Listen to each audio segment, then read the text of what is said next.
श्री गणेश, श्री गणेश, श्री गणेश।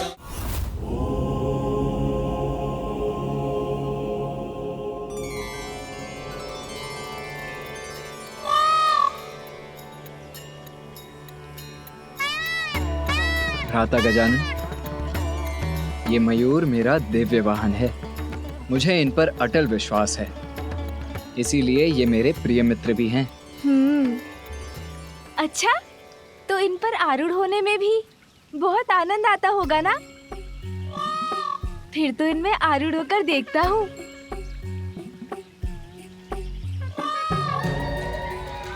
अरे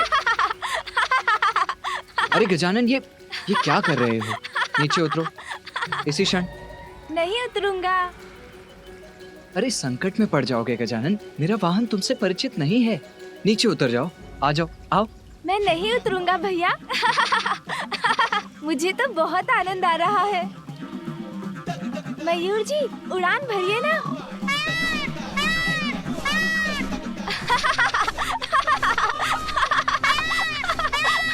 अत्यंत तीव्र वेग है मेरे वाहन का, उसकी गति तुम नहीं संभाल सकोगे गजानन। कुछ नहीं होगा भैया। रुक जाओ। मैं नहीं उतरूंगा। रुक जाओ गजानन। आहा, इन पे आरूढ़ होकर मैं पूरे आकाश का भ्रमण करूंगा। बहुत आनंद आएगा। भैया, आप चिंता मत कीजिए, मुझे कुछ नहीं होगा। मुझे बहुत आनंद आ रहा है भैया। किंतु ये ऊंचाई क्यों नहीं पकड़ रहे?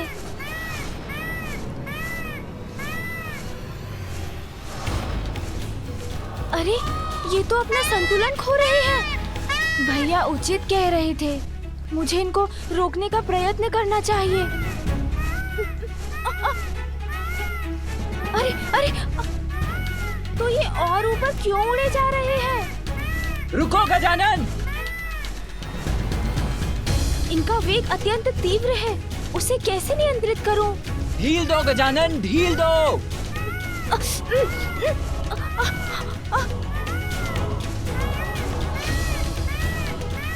गजानन! वो राक्षसी है जृंभा। जृंभा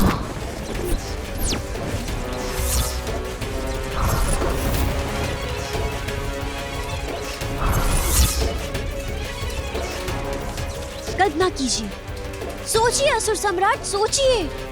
यदि उस कालकुट हलाहल विष की एक बूंद उस बालक के उदर में पहुंच गई तो? जृंभा।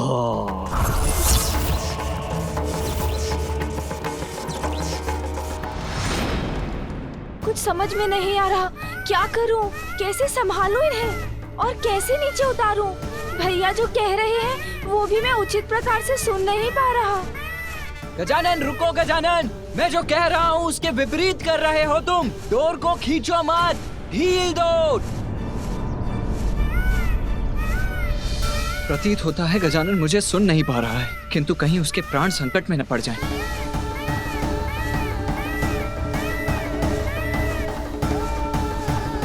अरे, सामने तो घाटी है।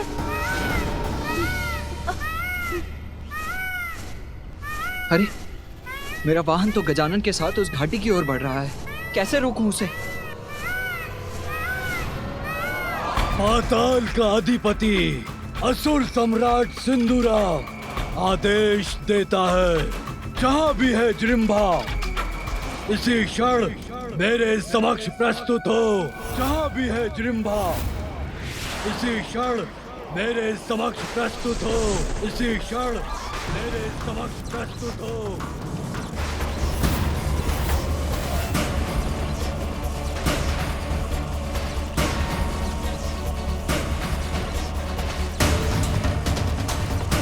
असुर सम्राट सिंदूरा।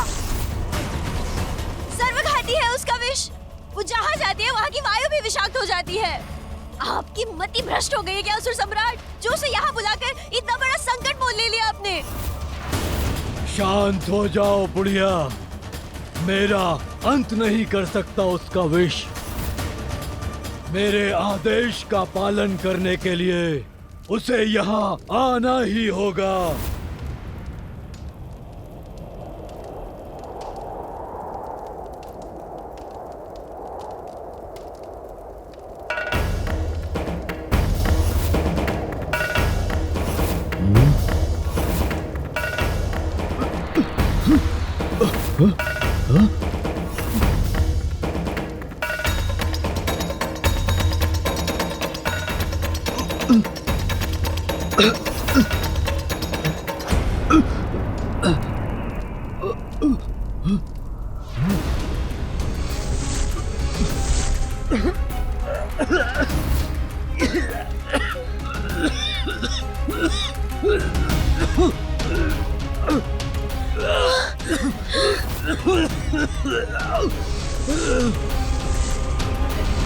भयावह है ये धूम्र की आकृति जो यहाँ प्रवेश कर रही है। कदाचित सत्य कहा था बुढ़िया सिंगिका ने। भयंकर है ये जृंभा।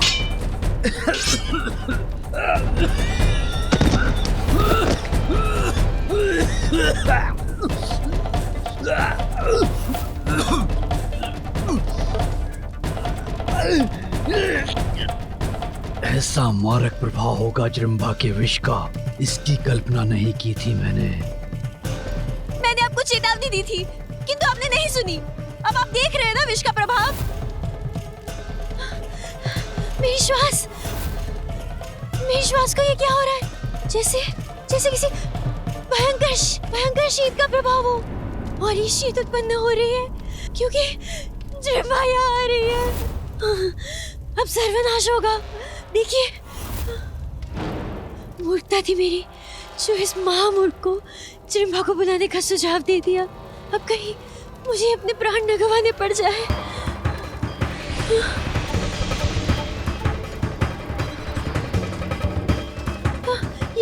ये विषाक्त धूम्र उंगलियां तो मेरी ओर ही बढ़ रही है।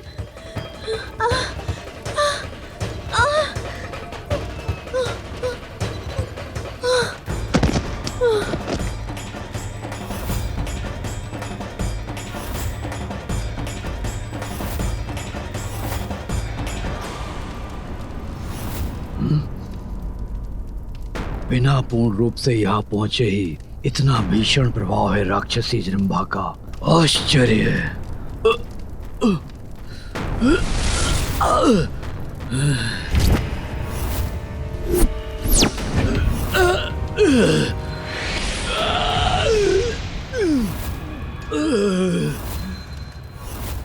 मेरी श्वास क्यों बाधित हो रही है? जृंभा करे प्रहार तो होता है संहार। मेरी शांति भंग करके मुझे यहाँ बुलाने का दुस्साहस क्यों किया तुमने? इसका तो संपूर्ण शरीर ही विषाक्त धूम्र के समान है।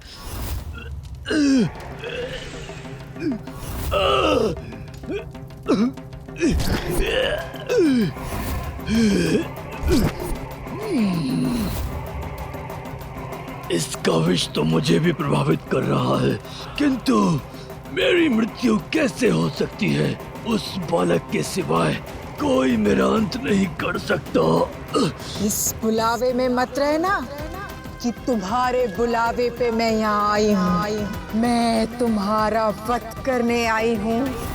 जृंभा करे प्रहार तो होता है संहार।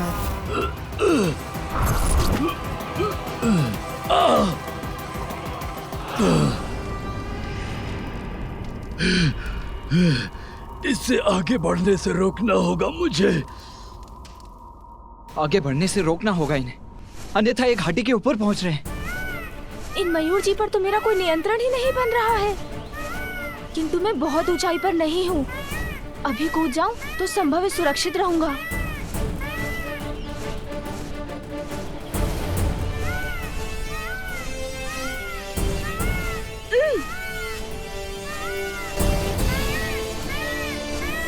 अरे, मयूर जी तो और तीव्र गति से आगे बढ़ने लगे। अब मैं क्या करूं?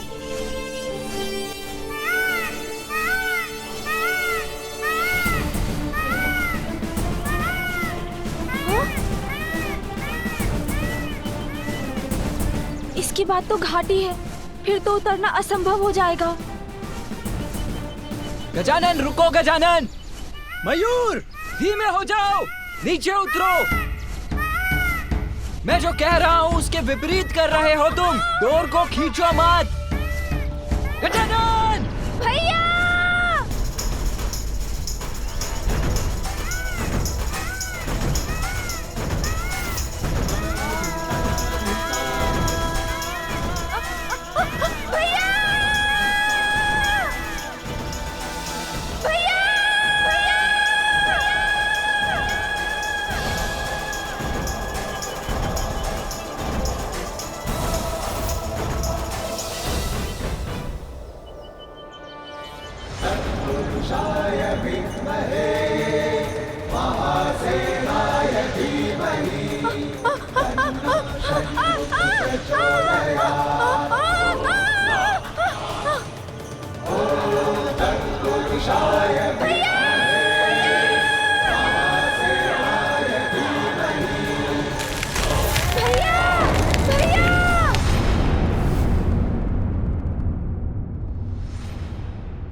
ये कैसी ध्वनि है?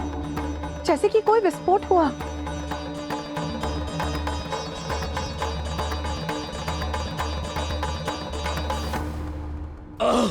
मेरी मेरी सांस क्यों अटक रही है? जिम्बा करे प्रहार तो होता है संहार, किंतु अब तक तो मैंने तुम पर अपने विष का वार किया ही नहीं। दुष्टा जिम्रा, वश में तो मैं करूंगा तुम्हें। विस्मय अवश्य हो तुम, किंतु मेरी अपार शक्तियों से परिचित नहीं हो।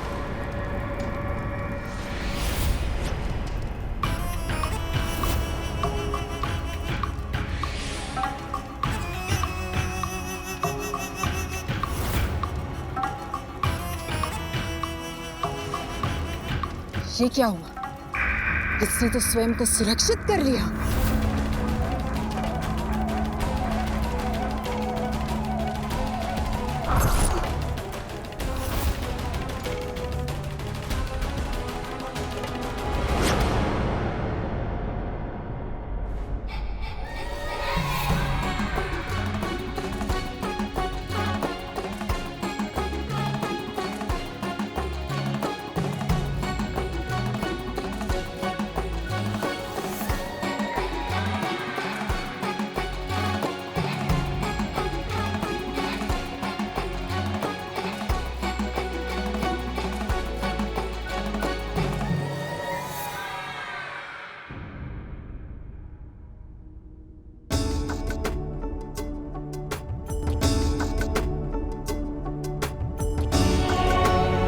ये दोनों यहाँ, तो क्या इनके गिरने के कारण ऐसी ध्वनि हुई? किंतु ये हुआ कैसे?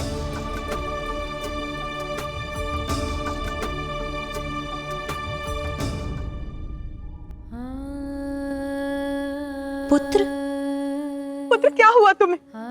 तुम यहाँ कैसे गिर गए? तुम्हें कुछ हुआ तो नहीं ना?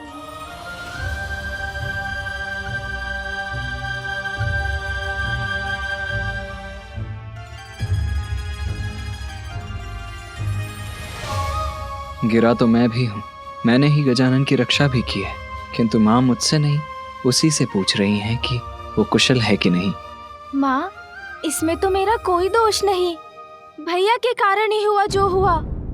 मैं तो उनके वाहन मयूर जी से भेंट कर उन पर आरूढ़ होकर थोड़ा सा भ्रमण करना चाहता था, किंतु भैया ना चाहते ही नहीं थे कि मैं उनके मयूर जी पर चढ़ूं, तो बस उनके वाहन ने गिरा दिया मुझे। इतना ही नहीं माँ, भैया तो मेरी डांट भी लगा रहे थे। भैया सदा मेरी डांट लगाते रहते हैं। इतनी सहजता से मिथ्या वचन बोल रहा है। मैं माँ को अभी सब बताता हूँ। नहीं माँ, दोष मेरा नहीं, गजानन का था। वो आया था मेरे वाहन से भेंट करने, तो उस पर आरूढ़ क्यों हुआ? वो मेरा वाहन है, मेरे भार और मेरे संकेतों से परिचित है। मैंने तो गजानन को सावधान भी किया था, किंतु उसने मेरा कहा अनसुना कर दिया। फिर वो गिरा तो मैंने उसे अपने ऊपर गिरने दिया, जिससे उसे कुछ ना हो। पुत्र कार्तिकेय, गजानन तो अभी बालक है और अनुभव तो ना के समान, इसीलिए उसको समझाने का, उसका ध्यान रखने का दायित्व भी तुम्हारा ही है।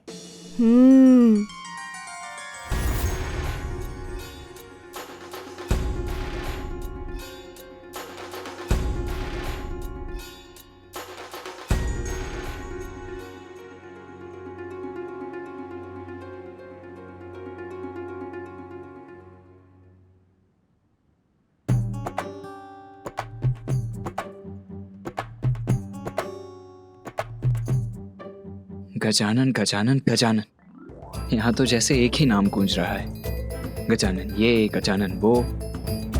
मैं समझ गया माता, आप सभी को मात्र उसी की चिंता है।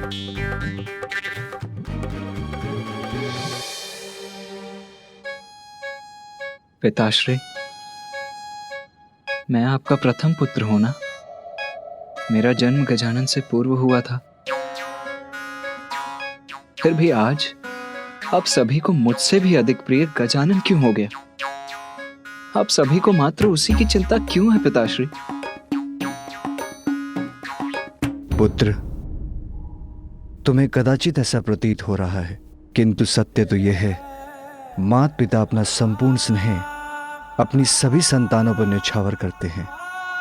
उनके लिए उनकी सभी संतान एक समान ही होते हैं।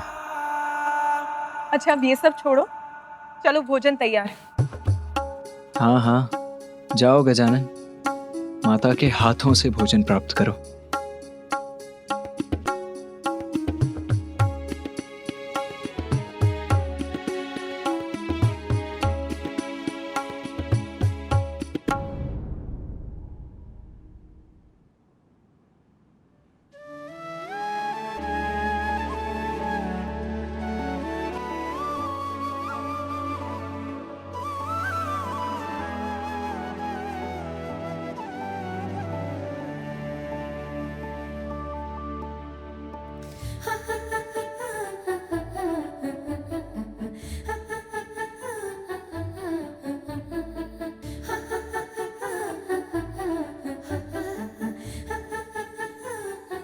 पुत्र कार्तिकेय, मैंने तुमसे भोजन करने के, चलने के लिए कहा था। चलो।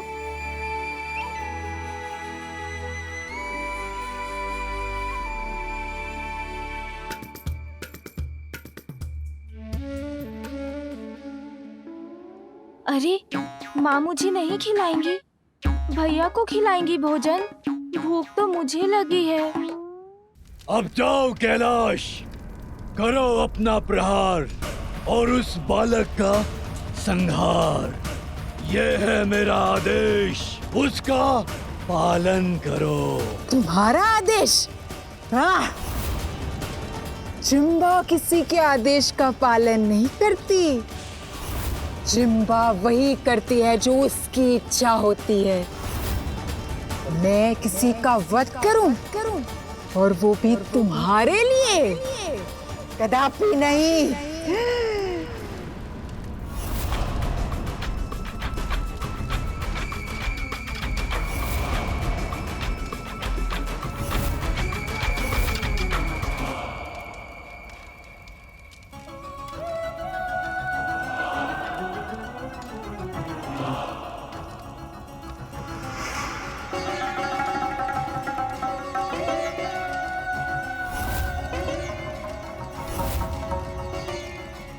असुर सम्राट हूँ मैं, पाताल का अधिपति हूँ। सभी असुरों द्वारा मेरे आदेश का पालन करना अनिवार्य है। मैं जो कहूँगा तुम्हें करना होगा। तुम्हारा स्वामी हूँ मैं। आप मेरे स्वामी हैं असुर सम्राट। जिम्बा करेगी प्रहार और आपके आदेश पर किसी का भी करेगी संहार। तो फिर मेरे आदेश का अविलंब पालन करो।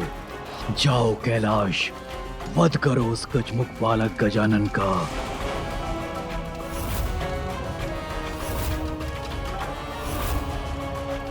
जिम्बा भी यही है, कहीं इसने मुझे देख लिया तो पुनः अपना विष प्रहार करेगी। मैं ऐसे ही पड़ी रहती हूँ। मैं अभी कैलाश जाकर उस गजमुखानन का वध कर दूंगी।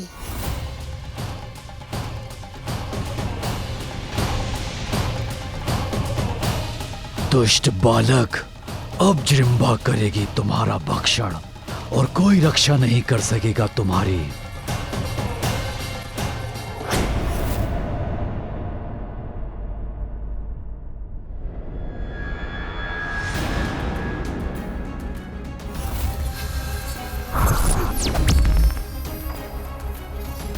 मेरा भयंकर रूप देखकर तो ये बालक भयभीत होकर भाग जाएगा।